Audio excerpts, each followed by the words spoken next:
Earth to Earth. Earth to Earth. What's going on? CZ, did you mess something up? I did not. What the heck is going on? Is this Canadian intelligence all over again? It Well, might at least we got the graphic up. Hang on just a second, folks. I am so sorry. Jeez, come on. Tanner, just because you had a public outburst on my show doesn't mean you get to... Oh, he owes me one for this. Anyways, guys, well, we're behind a graphic, but I'll go ahead and say hello. Happy Friday. It's good to see everybody. First Friday in October. It is officially spooky season. I hope everybody's ready to have a great time. Great Halloween this year. God damn it. Hang on. Let's see. Oh, wait. There's a password. Give me a second. You broke things, Joe, and now I can't even hear you. I can't hear you, buddy. I don't know what's going on. I lost your audio. I think we've been sabotaged by those Canadians. Nope, still nothing. We got a great show. Even if Joe isn't going to be able, even if we're not able to hear Joe, I'll stumble through. He's going to pop out, pop back in. We'll bring in the rest of the roundtable shortly, but I'm super excited. We're talking cruiserweights and WCW. This was my time. I grew up in the Attitude Era, the Monday Night Wars. I'm excited to talk WCW. And of course, here I am tap dancing by myself, which I'm not good at. So I'll just keep rambling.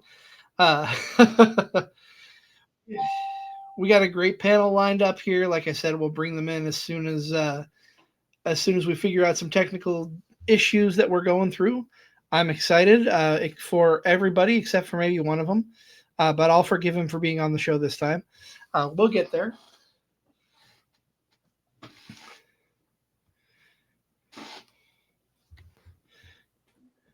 Oh, great. Evidently, I am the true host of the No Cell Roundtable of the Joe Monroe Show. I'm Wrong. Rob Hammer of the Confusion Wrestling Podcast. And of course, my wonderful co-host, the Wizard CZ, doing a bang-up job, tap dancing, filling up time until we got the technical difficulties taken care of, which we haven't because I am totally in the wrong spot on the screen. But, you know, you can't hold talent back, and here I am. Well, I mean, you can, and we were holding it back because you weren't on the air, so that was helpful. That the intelligence level in the show just dropped considerably now that you're on the screen. I don't see how that's possible. Anything if I brought up the IQ of the room. No, the IQ is going to go way up here in a little bit, but not because of you. Well, we're bringing in a professor. Hey, speaking of the professor, there he is now. What's going on? Ladies and gentlemen, Professor Bear of the Wrestling Society Network.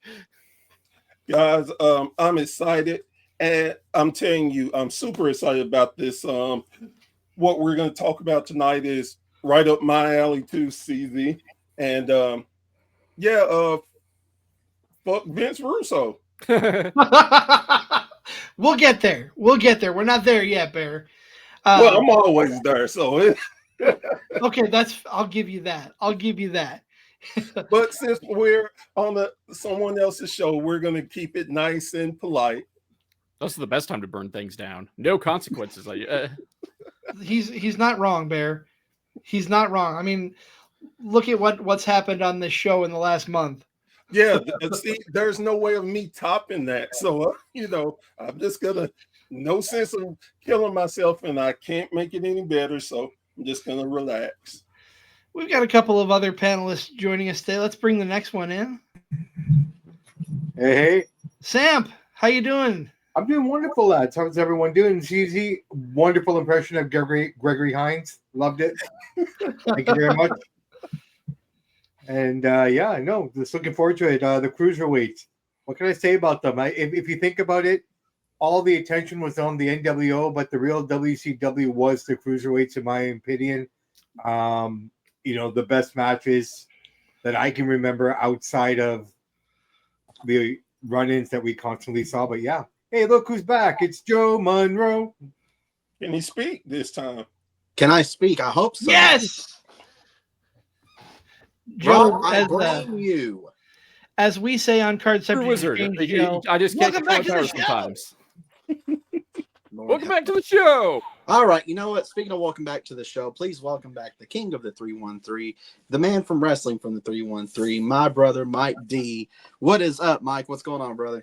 What's going on, man? I'm just happy right now. You know, the Tigers are advancing to the playoffs. We play against, Bullshit. you know, Michigan plays tomorrow. The Lions play Sunday. Pistons and Red Wings they're gonna be kicking off their season soon. So it's a good time in sports for the city of Detroit. And you know, if we get a chance, I want to rant about something at the end of the show. I'll definitely let you rant because that is what this show's famous for now, thanks to Tanner. But we are not alone, gentlemen. We actually got some new blood tonight, ladies and gentlemen, from Brothers of Discussion podcast. Please welcome John. Hey, what's going on, fellas? How we doing tonight? What's going on? Very good, man. Well, Hey, I'd Welcome. like to say I'm excited about Cruiserweight Division. I like to talk about some of the forgotten guys from the Cruiserweight Division and one of my hometown boys who is a champion in that division as well, but we'll get there. Well, hang on just a second. I promised a certain someone that he could be in the middle. Let me put him there, John. Sorry. That's fine. I am There. the Paul Lind of this here program, as per usual. I'm sorry, CZ, ahead of time, but this was per the agreement. Anyways, let's go ahead and get started on it, gentlemen. So the Cruiserweight division, before we even dive into the boom period, let's talk about before the boom. And I'm talking about these two men we have on our screen right now, Jushin Thunder Liger and Brian Pillman. Flying Brian Pillman holding the WCW light heavyweight title in the picture. I put that there on purpose. Whenever, not many people know this, but I would still kind of sort of consider Brian Pillman a cruiserweight, and Jushin Thunder Liger definitely a cruiserweight, and they were kind of the forefront before the cruiserweight division even started. They had matches before Raw, and were actually the very first match of Monday, not Raw, Nitro. They were the very first match on Monday Night Nitro. See, I even get confused sometimes. It's concussions, I know. But what do you all think about them basically being the founding fathers of the Cruiserweight division? Would you all agree with that? Yes or no? Absolutely. Oh yeah, definitely. if you include one person that always gets left out on this subject, Brad Armstrong. Yeah. Brad Armstrong he did so much for the cruiserweights, and he was all around just a great athlete, but he is never mentioned at all. And I think that's a disservice to him, his memory, and his legacy, not only being an Armstrong, but just what he did in the ring. Oh, agreed. Totally an underrated performer that really only the Smarks, really champion. And for all practical purposes, really the cruiserweight division, or excuse me, the light heavyweight division at the time was Liger, Brian Pillman, Brad Armstrong, and Johnny Polo. So the real unsung hero of the light heavyweight division. And then they'd bring in people like Mike Graham that no one outside of Florida had ever heard of at the time, and all sorts of good stuff. But really, those four guys were the ones holding it down in the light heavyweight division for the most part of the 90s. Yeah. Anybody else got anything to add? They pretty much hit it on the head. Yeah. I could say that's definitely what I remember before, like the boom of the cruiserweight division. It was Jushin Thunder Liger and Brian Pillman, and like we all said, they kind of opened up the doors for what we started seeing on Monday Nitro with the cruiserweight division. And then a little later on, we start seeing talent coming from Mexico, Japan, and the Indies. People like Rey Mysterio Jr., Eddie Guerrero, Chris Jericho, Juventud Guerrera, Ultimo Dragon, Dean Malenko, and Psychosis or Psychosis, depending on where you're at. And those men helped usher in none other than the boom period. This is what people remember the most out of the cruiserweight division. To me, there's my top four. When I think cruiserweights, those are the top four men I think about. Eddie Guerrero, Rey Mysterio Jr., Chris Jericho, and Billy Kidman. But I mean, the boom, go ahead. if I may, cruiserweights have always been around, but when I was a little kid, they were mainly just the jobbers. Mhm. So, it wasn't until you actually got them competing against each other, and we got to see that not as often, but like you said, until the boom happened. But I mean, they've always been around. It's it's just the role that they played, right? Right. And I on love, go ahead. sorry. I love that you included Billy Kidman. Where I was actually just saying he's a hometown boy, man. I'm from Allentown, Pennsylvania. Billy Kidman is from where I'm from, so seeing him do his thing on television when I was I was a young man, 10, 11 years old. It was something special to me and my friends. Let's just say Billy Kidman probably had one of the best WCW themes there were. I mean, I'm just saying. And he did it in a wife beater and jorts too before anybody else. So That is true. I mean, That is true. And he dated Tori Wilson, right? He married he Tori. did. Yeah, got married Right, and divorced. There you go. Still, Hey, I wouldn't mind divorcing her. Oh man, we're getting to the filthy animals. We're getting ahead of that schedule here. Don't But call me that. one person that was left out, and I know that was your list, but when I think cruiserweight, you got to put in Dean Malenko.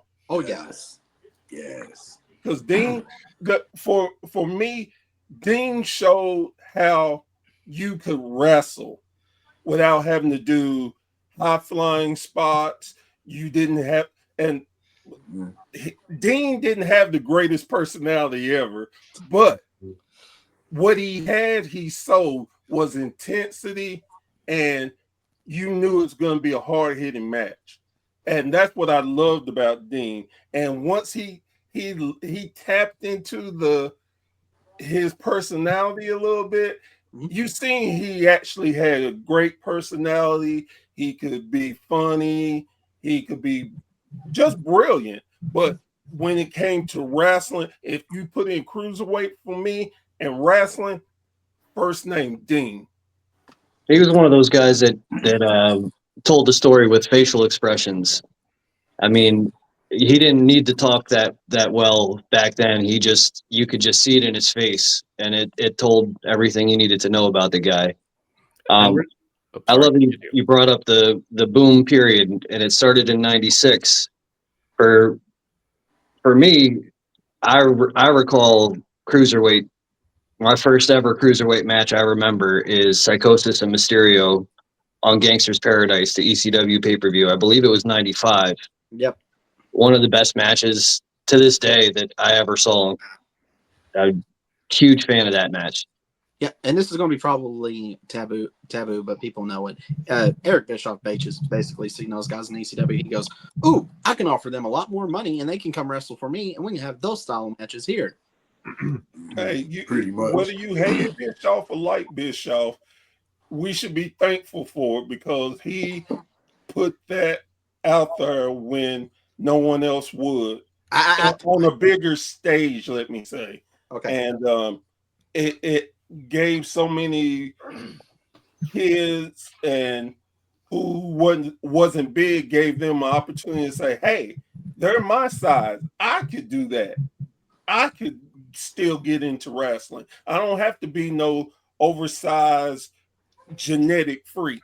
I can be small and still tear the house down. Oh wow, I completely forgot about them. And it's funny, and it made me think of something when we were talking about the pre-era. One of the two men who doesn't get a lot of credit for it because they were in a smaller promotion that I know a lot of people never got a chance to see. We're talking about the 1, 2, 3 kids, Sean Waltman, and oh my goodness, the name just went. Jerry Lynn. Jerry Lynn, thank you. Their matches in GWF were some of the greatest things that were done. It's a shame that a lot of people did not get a chance to see them in that era. It really is a shame. So, gentlemen, you see my top 4. We'll start with CZ. Who would your top 4 during the boom period? Who's your top 4 cruiserweights of all time? That's real tough, but I think I can narrow it down. Top 2, hands down, Eddie and Rey. And I point at that match at Halloween Havoc 97. That is one of the best matches I have ever seen, hands down. Those two are the top two. 3 and 4, I would probably say Jericho and Malenko. Okay. Bear, you already named one. Who's your other 3? Oh goodness. Well, definitely Eddie and Ray. The 4th during the boom period, I would have to go with and it's ironic that I'm gonna name this person because if I wasn't hurt, I was gonna see him actually wrestle tonight. Juventud Guerrero. Who's the Guerrero? Great. All right, Samp. Yeah, I mean, I guess Eddie for sure. Dean Malenko for me. I want to say Lance Storm, but I can't recall if he was a part of the boom there. Sadly. After. Yeah, he came after, right? But you know what? Honorable mention to Lance Storm for me. Jericho, definitely his character work, his mic work. You know, I don't know if you want to classify him as a cruiserweight, but maybe at that time. And Juventud, absolutely, man. Okay. Yeah. John? I'm going with Ultimo Dragon, Psychosis, Benoit, and Mysterio, I'd say. Okay. Mike D? Yeah, this one was tough. And John, he brought up Ultimo Dragon, so I'm gonna have to say Ultimo Dragon, Ray, Eddie Guerrero, and Dean Malenko. Okay. Last and certainly least, Rob. I mean, if we're talking the heyday of the cruiserweights, I mean, really, the top list has been covered by everyone. It's Jericho, it's Eddie, it's Ray, it's Dean Malenko. I mean, we can do special shouts to Sean Waltman, 123 Kid, aka Six. He is a former cruiserweight champion in his own right. But really, I do think like the cornerstone of what we consider the full cruiserweight division is Guerrero, Mysterio, Malenko, and Jericho. Right. Well, we talked about the boom period a little bit, but Before you move on, I just want to say it wasn't just their in-ring work. For talent that wasn't getting showcased in stories, they had some fantastic stories to tell too. they did. Like, my absolute favorite is between Malenko and Jericho, and the list good. of 1,001 holds. Just made the Orange list. Who was it that Malenko dressed up as in the tournament and ended up Cyclope, I believe. Yes. Yes. like that right there? That if we can get back to that, James Madeline, aka James Kendrick, put Eddie LaParca. Ooh, super Yes, he's definitely underrated. El Dandy, Bret Hart's #1 wrestler and kidney. Nobody like El Dandy. All right. Who are you to doubt El Dandy? El Dandy is quite the fine competitor, Mean Gene. And a worthy opponent for the Hitman for the United States Championship. Oh God, He doesn't dodge anyone, people. Come on. Here we go. Ridiculous.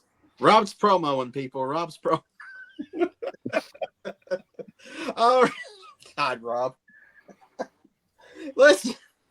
Speaking of laughable stuff, let's move on to the decline, which is not the 2000.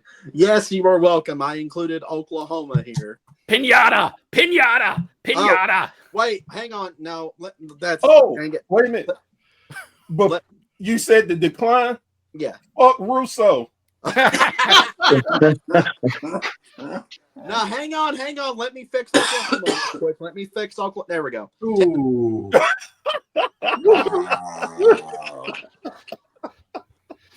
Wow. And look, we're at it. You know, the man has the most gentlest smile.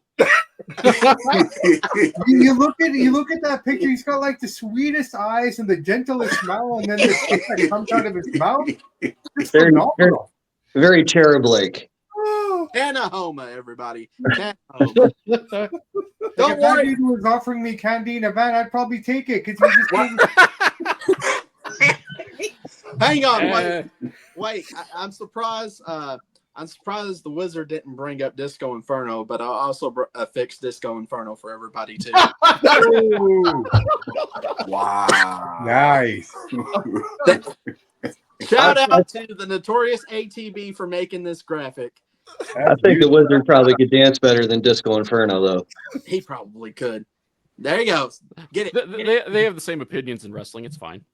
Oh, now I wouldn't even take that one. I would. But this is forever staying on the show. 10. I figured you guys would get a kick out of that. But, well, just the way we reacted to those pictures, I mean, that's basically the Cruiserweight division between 99 and 2000. It was laughable. I have a quick question, though. Worst champion, Oklahoma for the Cruiserweights or Vince Russo for the heavyweight title? Ooh. Oh, that's simple. Oklahoma. I mean, Ooh. No. It's very simple. And Hang on. easy.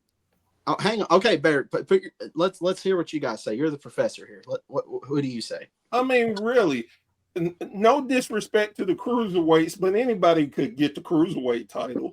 Jesus, Bear. Well, no, and why you're that kid, man. Anyone.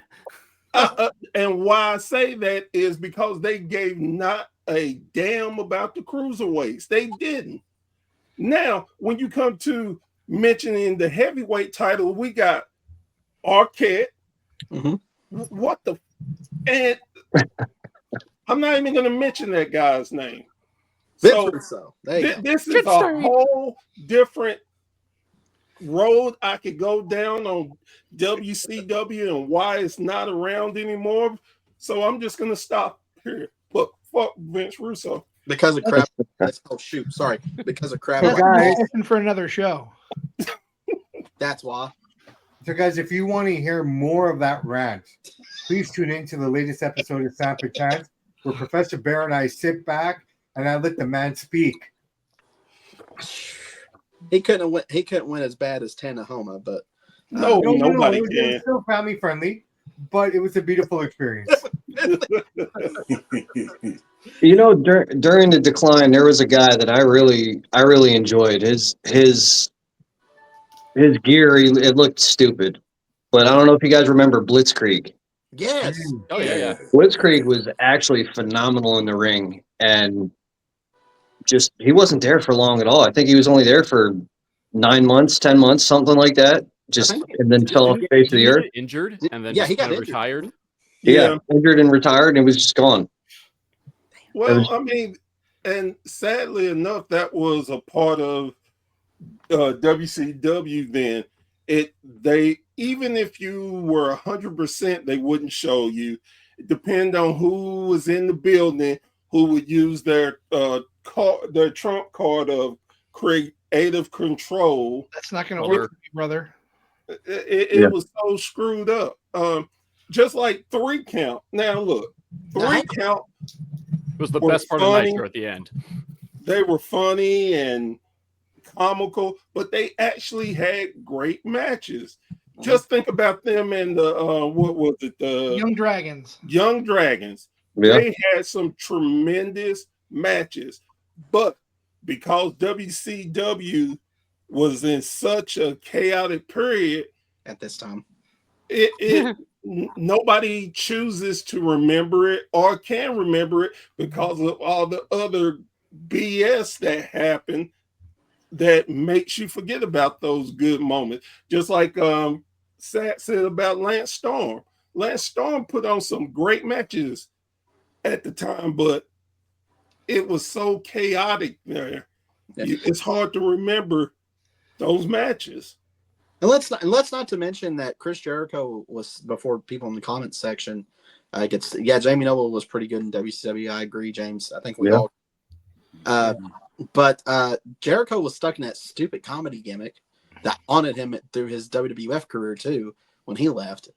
Just like they were being so underutilized at this time. You had this boom period for a good couple of years. Then at like the beginning of '99, everything just went to crap.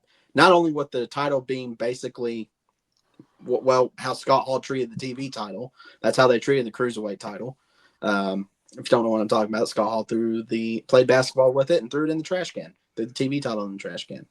But yeah, like that, you had stupid Oklahoma winning the title. You had Medusa winning the title, which don't get me wrong, that lady still scares me, but I mean, she's a better champion than Lenny Lane. Let's just throw it out there. And I didn't have a problem with her winning it because I knew she was a legitimate wrestler. And you know what? I really didn't have a problem with Jacqueline won the cruiserweight Daphne? title. Jacqueline and Daphne. Yeah. And Daphne won it as well. I didn't have a problem with those women winning that. I didn't at all. This is going to be an unpopular opinion. I hate when women win men's championship titles. If they're all trained professionals, I'm sorry, they stand no chance. It was like when they tried to in WWE when they tried to push China as like a legit intercontinental champion. There's no. I'm sorry, it's not happening. The only people that did intergender wrestling properly, in my opinion, was Lucha Underground. They made it very theatric, and weapons were used more to make it to seem. I don't know. They made the women there look like actual wrestlers. I don't think WCW did very well by putting Medusa, Daphne, whoever else they had there. It didn't seem realistic in my opinion. They made it like a fluke, and therein lies the issue. Like almost anything in wrestling can work, but you have to establish that in universe for it to work to build anything. And let's face it, like, yes, we all respect Medusa. She has had a illustrious career, deserves every accolade she gets, but she wasn't given the cruiserweight title to prove that she can beat the guys. Like she was given it as like a joke title reign to stick it to people. And then she lost the title practically right away. Yeah, and because she had boobs, because that's how they were trying to keep the ratings up, and that is, to me, one of the biggest flaws with WCW, even with WWE, until they finally got serious about their women's division. Stop looking at them as tits and ass. Show them as the athletes that they are. Yes. Yes, absolutely. Well, save some of the other stuff too, because that's not bad either. Ford. I think John replaced Tan here, but I'm just saying. I mean, that's what Rhea Ripley's gimmick is. Oh, Everyone loves her.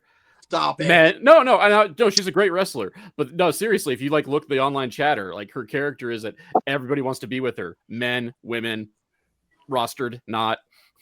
Like, and I guess I could have went down a whole different road with it, but I was just trying to keep it in the cruiserweight division. And here's the thing, especially in the late years with WCW, they were throwing anything they could at the wall to see if it would stick. Oh, yeah. Most of it was stupid. Most of it had no bearing to what the product had at the time. So it's like, hey, let's do this. Oh, and Lord forbid that it worked for a second, then you had someone else want to come in and steal the spotlight. You if any success, then you're gonna see Hogan, Nash, any of the big guys try to jump in to get the momentum back on them. Yeah, I mean they established an entire feud between Kidman and Hogan, which kudos for Kidman getting in that spot. But whose call was that? Let's face facts. Didn't work for him, brother. So hang on just a second before we continue on. Josh pulled up here Simcox. I think I said that right. If I didn't, I apologize. I still say Dean and Ray Jr. were the only two who could have pulled off main event status in WCW and made it believable. Ray with the giant killer gimmick, Dean Malenko as just Dean Malenko. Actually, I can see both of those, especially Dean Malenko. Well, I mean, he's right on those points, but they weren't the only two. Because let's face it. I'll be back in 1 minute. Okay. Let's face it. You're absolutely right, Professor. Not the only two. Could have did it because he proved that in WWE. Jericho could have easily did it. Chris Benoit did it in WCW. And then just said, forget it, I'm going to WWF. Yeah. And again, it's so many. I guess another thing that a lot of people don't really, if you're not fans like we are and know the behind the scenes stuff, that it all depends on who is the booker, what type of momentum they are willing to give you, and TV time, really.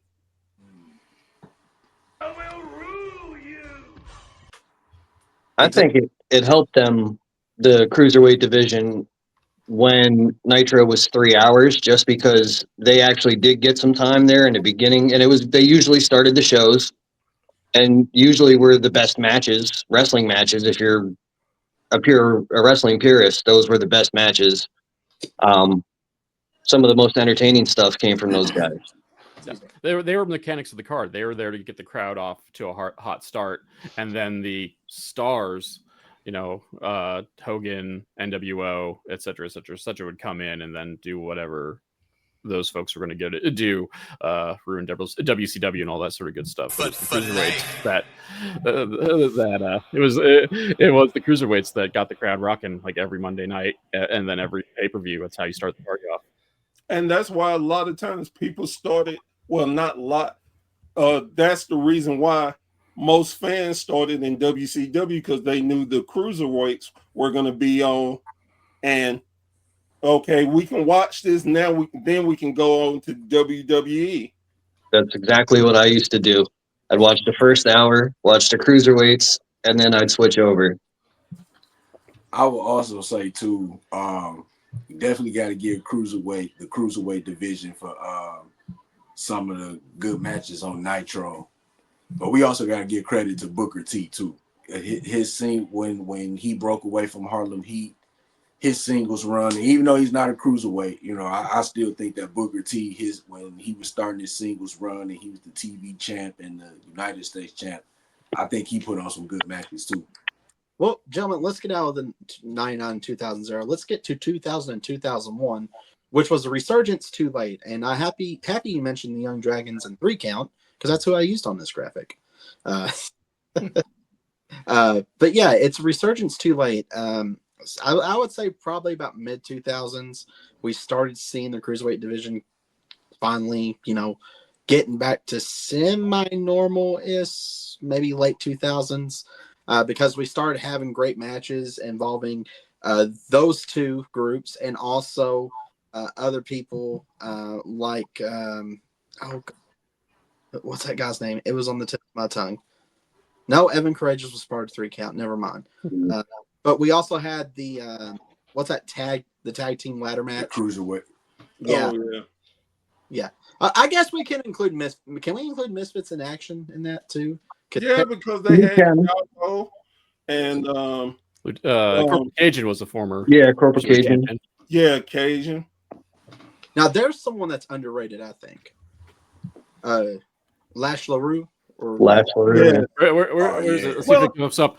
There we go. Official. Oh no, it's the green screen's killing it. But this is a Lash LaRue original. Since we're bringing him up, self promotion right there. And then if you think about the cruiserweights that showed up at the end. I mean, oh my goodness, I can't think of his name, but that Air Styles guy, he had some potential. What happened to him? Yeah, and his tag, Air Paris, he was good. The group with the group with Filthy Animal, Canadian group. Oh, Team Canada. Team Canada with Felix Skipper and Lance. Yeah, Felix Skipper. He was awesome. The tag team division, for that brief hot second before it went away, it was going to be something special. Mr. Simcox brought it up, cruiserweight tag titles, which was honestly genius on WCW. If you stop and think about it, primetime Felix Skipper, 100%. Would better get recognition in TNA, but we're not talking about TNA today. But yeah, like the cruiserweight tag titles, I should have got a graphic of it, but I didn't.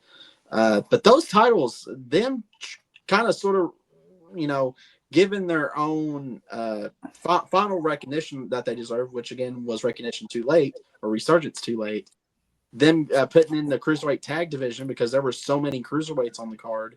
It wasn't even funny. They're like, well, yeah, sure, the Filthy Animals won the tag titles, but what if we, gave the cruiserweights their own little thing? I mean, they're a what's the word I'm looking for? They're an attraction themselves. Well, we'll just give them the singles title and the tag titles. We'll focus on that. Or as Kevin Nash used to call them, the vanilla midgets. Apparently, he's never seen micro wrestling, but I'm a little excited to go watch some micro wrestling. Just a little excited. oh, I love micro wrestling. Shout out to Zach Presley. I went to school with him. Zach's a pretty cool guy. But yeah, like it's weird to think. Well, Sugar Shane, that guy, especially the last part of it, going into WWF and evolving into the Hurricane eventually. Just the end of his WCW run, right when it was closing up. Gosh, he was doing good for his singles run, away from 3 count. The only problem that I have with him is that I met him at a convention here in Knoxville, and he threatened to beat me up. What'd you do, Bear? I didn't do nothing, and he threatened to beat me up, and I told him he could try. And knowing that he would beat me up because at the time I couldn't do anything but cry on him. But hang on, Bear. Ladies and gentlemen, someone who just pulled up. Tanahoma! Hey! You can kill me later, Tan. It's okay. Send him a link, man. Send him a link. Send him the link. He's busy tonight.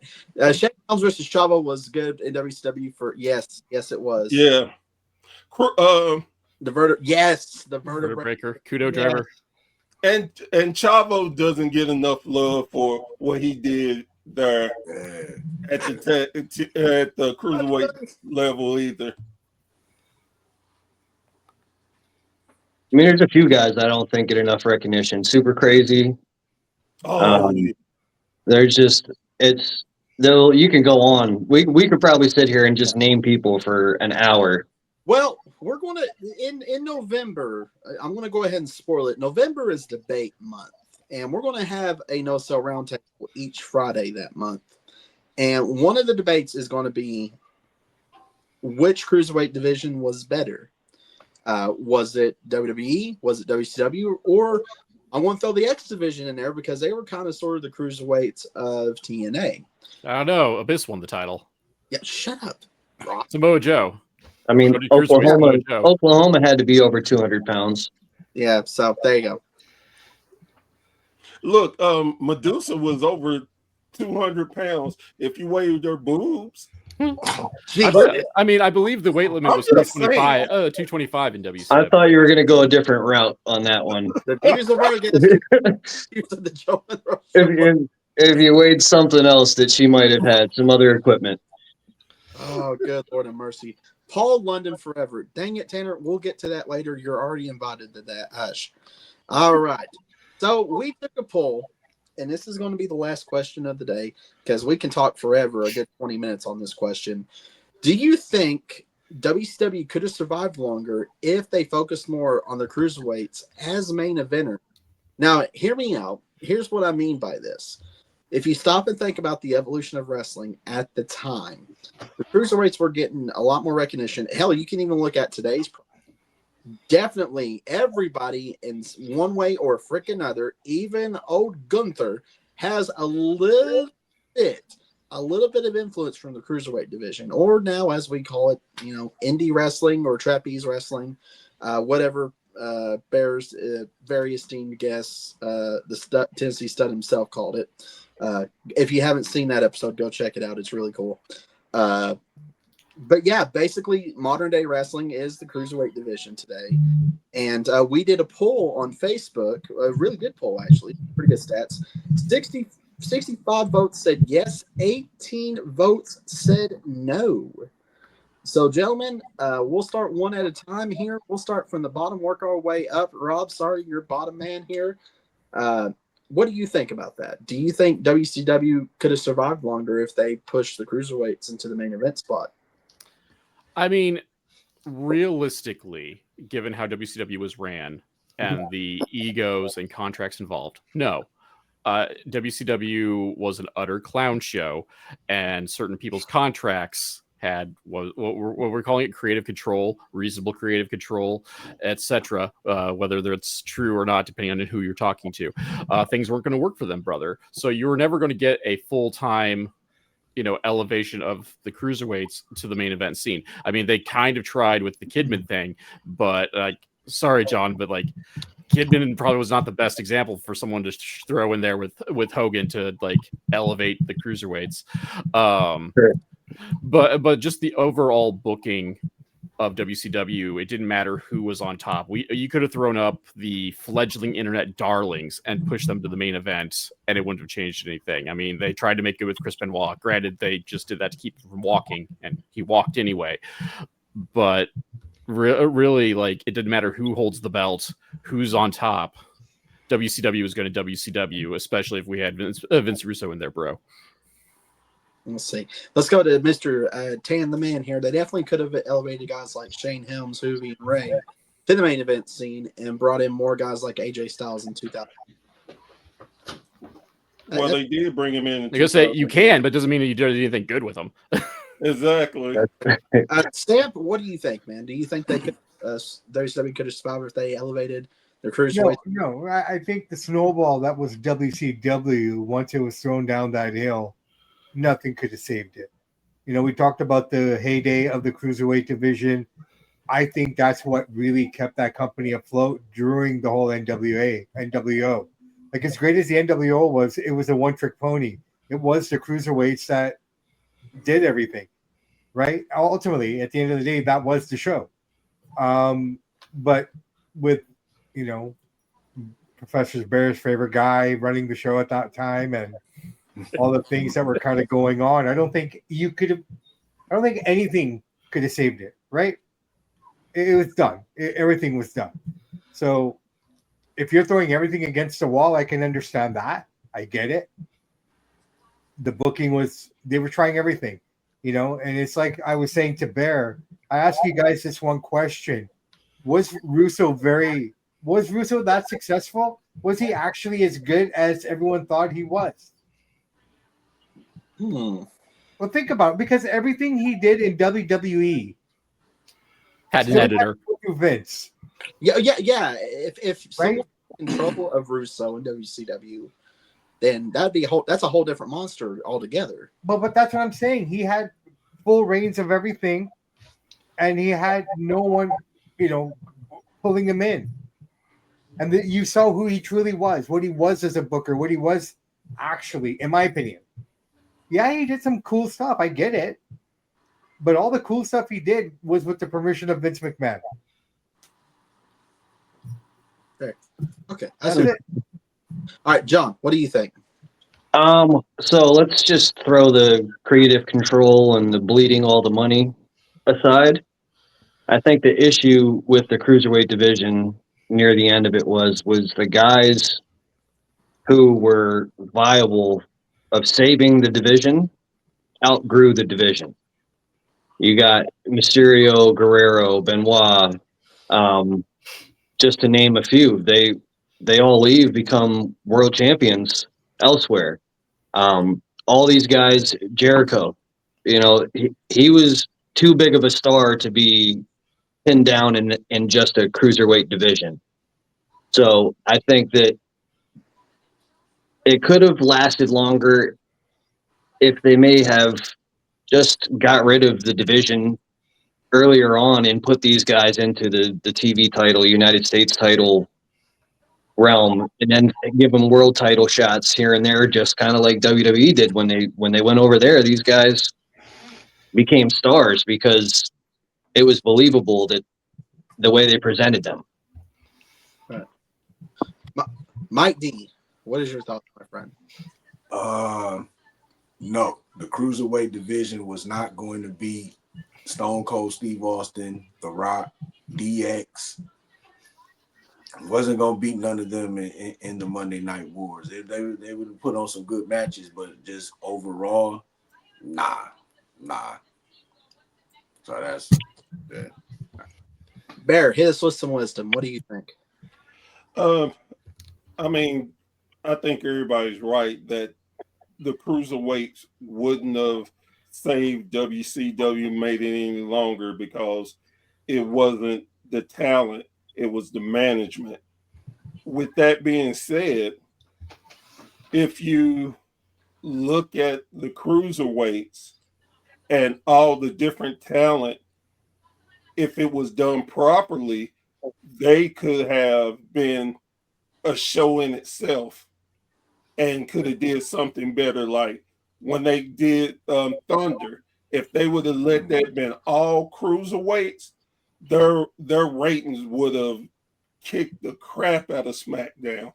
And I would dare anybody to say different. Even with and I get the personalities in WWE at the Attitude Time, but let's not discount the talent that had look at Chris Jericho. He was super talented. He was creative, and he was cruiserweight. Imagine if they would have put him on a show and let him run. Eddie, any of the guys that have moved out of the cruiserweight division, if they had a show and a real block of people letting them do them, it would have ran, but it wouldn't have saved them because WCW was just mismanaged. Okay. I think that I think like back in the day when they started Thunder, like that was one of the ideas for Thunder, or they was trying to do some type of roster split or something like that they was trying to do. But it would have been cool because they would have had their own little platform, and I think it would have been good for the LWO too. You know, they would have had their own stories on their own show instead of trying to do something while the NWO was there or whatever. But the overall, the cruiserweight division wouldn't have been enough to save WCW. I don't know if I even agree with if they just made it a cruiserweight show, because we saw that in the future where WWE had some really talented guys in their cruiserweight division, and they had the 205 Live show. Nobody watched that shit. Well, That was really unavailable, right? The show was unavailable. If you think about it, in the early 2000s, SmackDown was a cruiserweight show. Yeah. I guess that's a fair point. And in 2016, guys that were 6'6" were doing cruiserweight stuff. So, like, I think it's a totally different product or different industry than it was back in 99, 2000, 2001. And again, I think it boils down to you need the right person to be in charge of it.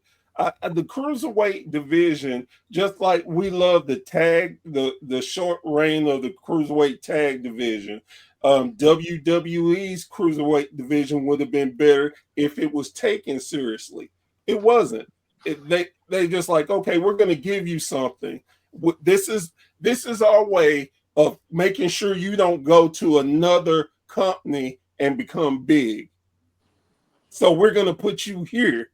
And everybody's going to love you. But hey, what are we going to do tonight? Hell, who knows? Go ahead, figure it out. And when you have that type of attitude, nothing's going to happen. That's just like all of us together tonight. We joke around, but if we don't have the attitude of we're trying to be the best with this we possibly can, then it's not going to succeed. And people see that. No matter, let's say that Mike D sticks out from all of us. He's the best one. But we drag him down if we're not giving our best too. And that was the whole cruiserweight division. I just want to point out that Mike D is the guru of That's just I have no. I feel called out on disagreement that there. one. That's too close to home, Bear. I blame CZ for it though. That's okay. oh, come on. Stop. Oh, Dragging the rest of us down. You've behaved this whole show. You two don't start. So if Wait, who's calling out Big Papa Pump? I hear sirens somewhere. it's in my neighborhood. Oh, you know what? There was some ambulance just broke We're by all my looking house. around yeah. to our own 'Cause outdoors. I and have thinking one blame for roll it. by mine too. He went to Big Papa Pump. That's my wheelhouse. That's why I chimed in. No sirens here, but I'd call up Scott Steiner any day of the week. Oh man. Well, speaking of you, CZ, what is your final thoughts on this matter? Do you think WCW could have survived if they pushed the cruiserweights to the main event scene? Well, Joe, I need you to mark the date and time. I'm going to say something that I've never said and never will say again. Okay, 10:20. And I hate that I'm going to say this after he just insulted me, but I agree with everything Rob said when he started this discussion. Told you, bring the IQ up here, maybe. Oh my God. But Hang on, can you repeat that again so we can get a short out of that? hey, I told you to mark the time and date. You missed your opportunity if you're not going to take that as a report. I got it on October 3rd, 2025 at exactly 10:21 p.m. Eastern time. CZ and Rob agreed. No, to piggyback off of what the professor was saying, if the ship is sinking and it's weighed down by the massive egos that WCW was, there's nothing that's going to plug those holes. The cruiserweights just wouldn't do it. They were fantastic. Even the talent they had at the end was amazing, but there was no saving that ship. Fair enough. I go ahead. Thing I wanted to ask you, Joe. I think if you ever need another topic, I think a great one would be, what if Eric Bischoff would have been able to get WCW? So Yes. That's coming up this month, actually.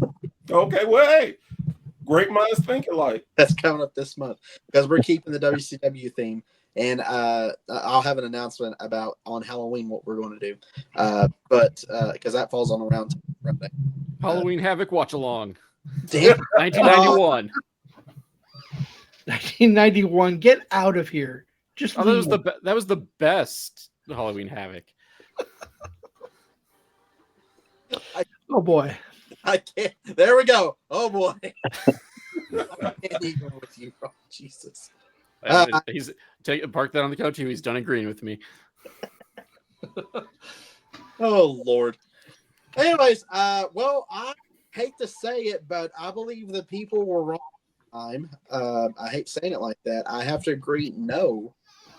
Now, if it was under better management at the time and people knew what the hell they were doing, yeah, sure, there could have been a possibility. But the train already left the station. We're already heading to someone's going to buy out this company, and we don't know what they're going to do with it. And then we discussed last week how bad the invasion was, and well, there's your end result of WCW. Gone to the grave. Never, no one night stand like ECW, nothing like that. Nope, gone. Finito. Bye-bye. Have a great day. So there we go. Wow. Okay, what an episode. Rob and CZ agree with each other. John's on here, and we've seen the debut of Tanahoma. And people say I have split personality disorder.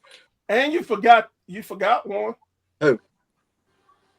Fuck Vince Russo.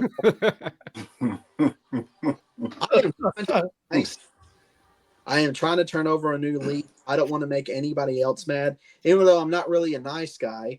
I don't want to make anybody else upset because, dear God forbid, I do another apology video. Yeah, don't ever do that again.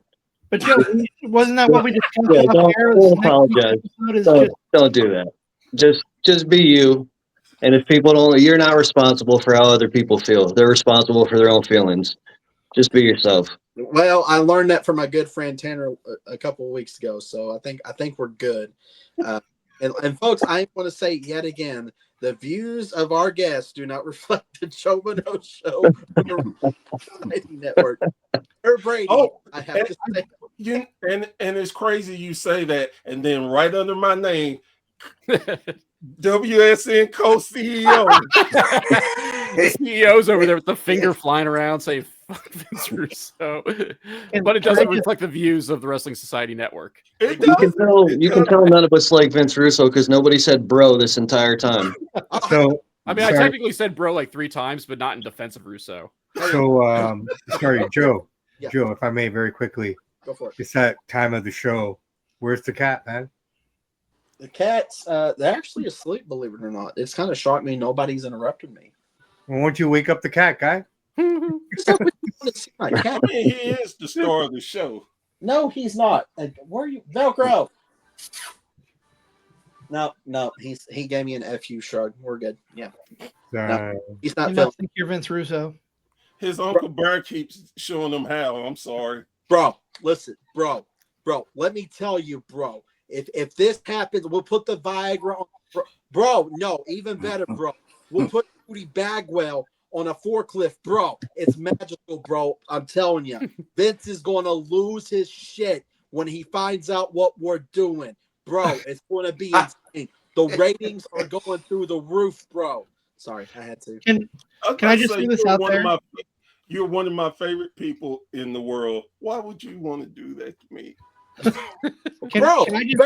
Brother Bear, bro, listen to me, bro. Listen, I'm wetting my jeans, bro, because ATB put me up to it, bro.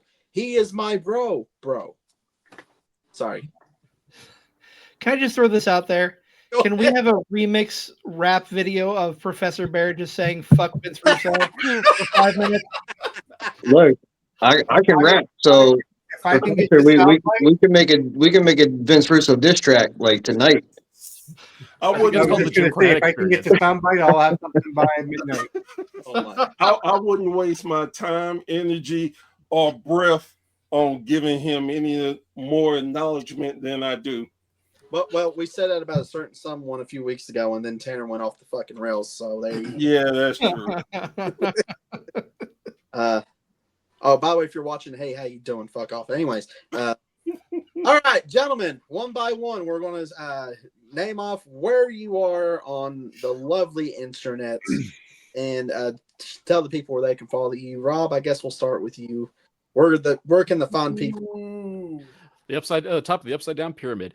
Anyway, the Confusion Wrestling Podcast drops every Friday morning of your podcast provider of choice. This week's special guest was Evil Kip Stevens, and we might as well just call that the roast of confusion because it was mostly just me being insulted for 45 minutes. Anywho, Yes, if you want to follow. I'm waiting for CZ's critique on that one because he said he can't wait to hear it. But in the meanwhile, you can find the podcast on social media, Facebook at Confusion Wrestling Podcast, Twitter, Blue Sky, Instagram, all at the Nova of Cass. I think TikTok is Confusion Wrestling Podcast. If people still TikTok, it hasn't been taken over by the government yet. That's pretty much anywhere and everywhere you can find me besides here at the No Cell Round Table. Yeah, your show isn't that bad, Joe. Why are they booing your show? I don't know. CZ, why did you press that button? I'm sorry, I had to. CZ! You notice he didn't hit boo until I said the Joe Monroe show. Didn't boo anything else. Anyways, Sam, where can the fine people find you at? You know what? I've done enough of these. I'm going to make this really, really simple. You can find us everywhere, anywhere, and everywhere. So really simply, just Google Samp&Chance. Everything will come up there. YouTube, Facebook, TikTok, which is not going to be suspended in Canada because we don't have issues like that here. Not yet. No, we're good. We're good, bro. Just be ready to become another state, bro. I'm kidding. Yeah, and most importantly, you can find us on WSN as well. Apple TV, Roku, you name it. We're everywhere, man. So exactly. John, where can they find the Brothers of Discussion pod? Oh, so as of right now, we are on Facebook, Brothers of Discussion. Brothers of Discussion Podcast is the page name. And YouTube. It's b.o.d.podcast on YouTube. All right. Let's see. Mike D, remind the people. Where can they find you? Instagram, Facebook, TikTok, YouTube. We getting close to 6,700 subscribers on that channel. So yeah, hopefully we get there by the end of the night. And yeah, catch me on WSN. And yeah, go Tigers, go Lions, go Blue. You know. So yeah, Go Mariners. go Mariners. You know, I think this thing between us, Mike, is probably going to be as heated as this, honestly. Kind of boring. Kind of boring. Just I don't want to say nothing mean to you, bro. Oh, no, hey, you know, it's all love, man. No, I know it's love, but still, I'm just not that kind of guy. But, you know, fuck your Tigers.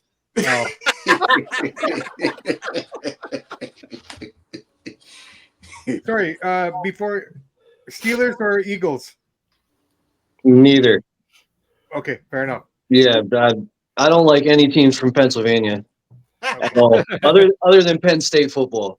Fair enough. I'm a Washington sports fan all through, except for baseball. I like the Orioles. My whole family's from Virginia. I was the first one born in Pennsylvania, so it runs deep. Fair enough, brother man. Respect Commanders. well, speaking of something similar to your situation, Bears lives in Knoxville, Tennessee, and is an Alabama fan. That is sacrilegious to the I can't help I like champions.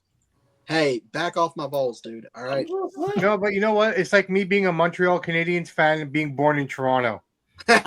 Exactly. Thank you, Sam. Thank you. Which is a real thing, by the way. I hate Toronto teams. I'll actually cheer for Boston or New York over Toronto. Oh, geez. Wow. You know why? Because I hate when they say this is Canada's team. No, it's not. You're in Toronto.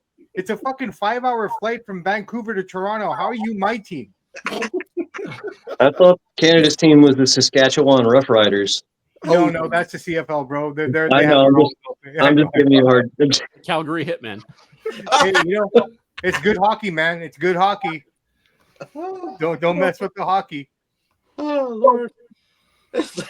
Bear, you know that. I can't. Jesus. You can. Oh, to find your professor. I am all over the place. So, as my good brother Sack said, just Google the name Professor Bear Society and I come up. And the funny thing about that is I Googled my name and found out I was on more platforms than I realized. So, hey, Google, it's a real thing. But like I always like to say, thank you for supporting all my brothers. Thank you for supporting wrestling. And without you, there'd be no us. So thank you for that. And 1, 2, 3, all together now. Fuck It's Russo. Sorry, but I'm going to say fuck Sandman. Oh.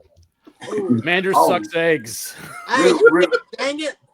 Real quick, and this ain't nothing crazy. I don't know if y'all been watching the NXT TNA showdown or whatever. Sorry. Listen, man, TNA got to step in and be like, yo, like they got to have some input. Did y'all see the women's team for Team TNA? Terrible. Like the worst. You mean to tell me you couldn't call ODB the beautiful people? You couldn't call Rosemary. You couldn't call Havoc. You couldn't call anybody that got TNA tattooed on their arm to be in this match. You had to get Kalani Jordan as the captain, who was been champion for like 36 hours. Right. Then you get the girl that just got cut from WWE a few weeks ago or a few months ago. You put her on the team. And the Iconics. I know and then old girl had spoiled it that they were the knockout champions before they actually became the knockout champions. So that was just my rant.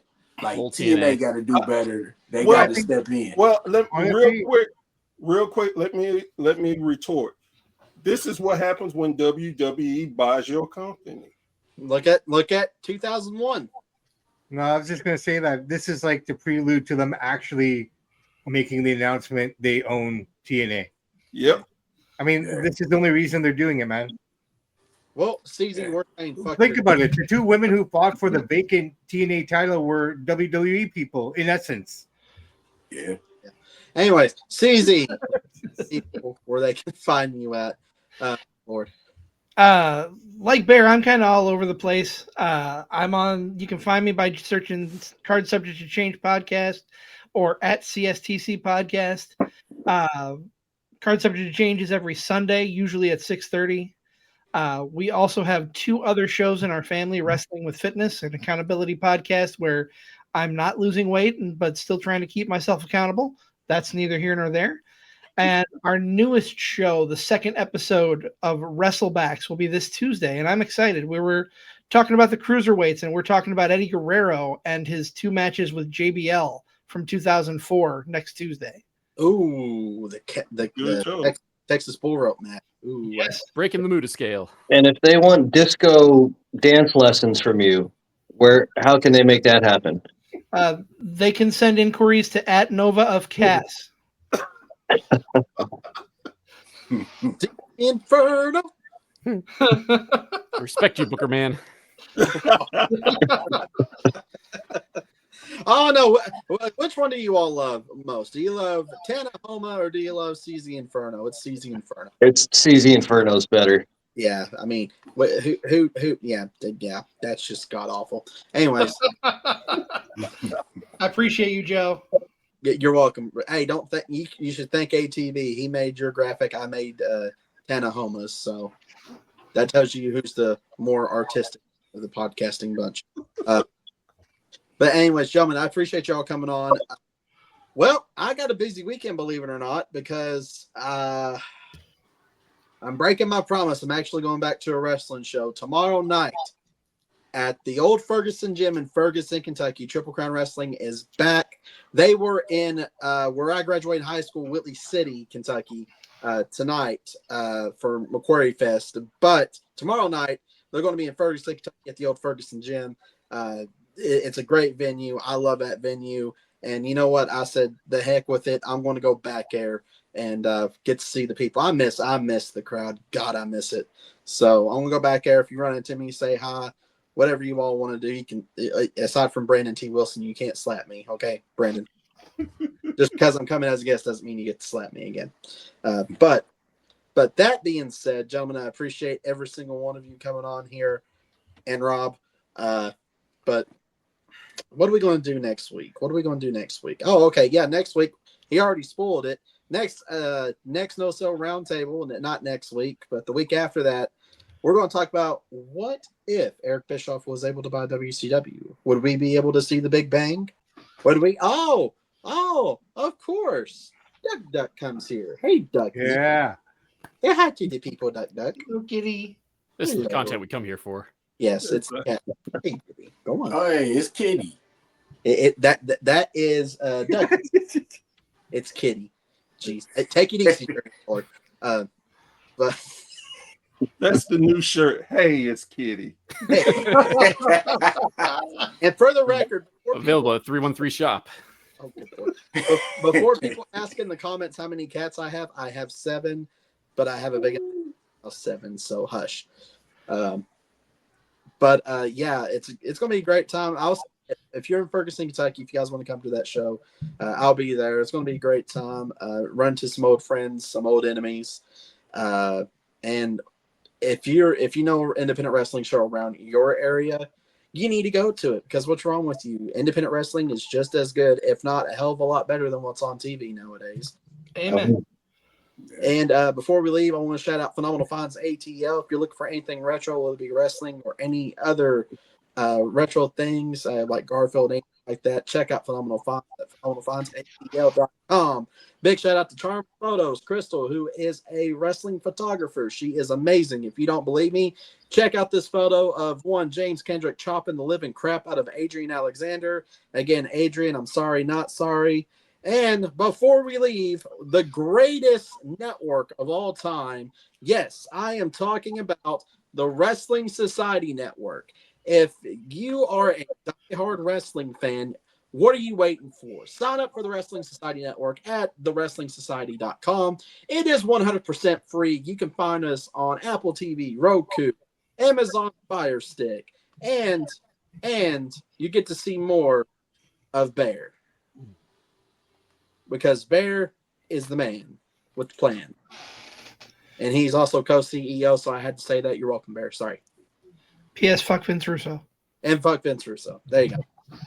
And also, oh God, I can't believe I got to say this. Brett Blake. There we go. There you go. There. That doesn't mean I've defected. Anyways, we love you guys. If you Did you give him 3 horns? What? Are those 3 horns? No. Well, what's that red? Like, okay, sorry, I look like a horn, man. You see it now, right? It's a horn. Yeah. It's the golden child. He's the Pegasus.